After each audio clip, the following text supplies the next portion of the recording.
সকল সনাতনীদের আমার দণ্ডবাদ প্রণাম। আশা করি সবাই ভালো এবং ভালোর দলেই আছেন। তো আজকে আমি একটা ভিডিও নিয়ে হাজির হলাম।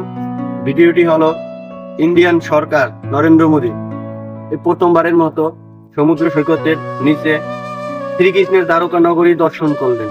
তো ভিডিওটি দেখতে আমার সাথেই থাকুন এবং এরকম নতুন নতুন ভিডিও পেতে আমার ইউটিউব চ্যানেল এবং আমার পেজটি ফলো করে আমার সাথেই থাকুন।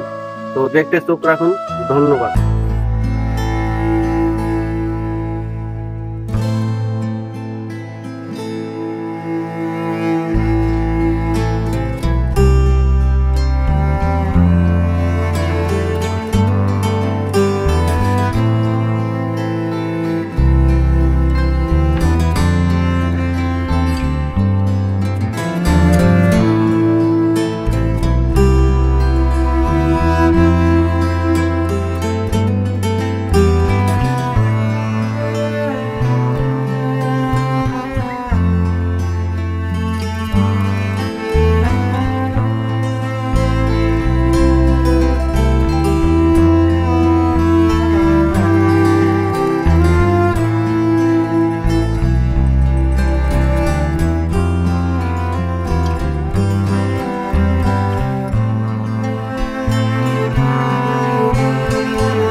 साहस से ज्यादा श्रद्धा थी।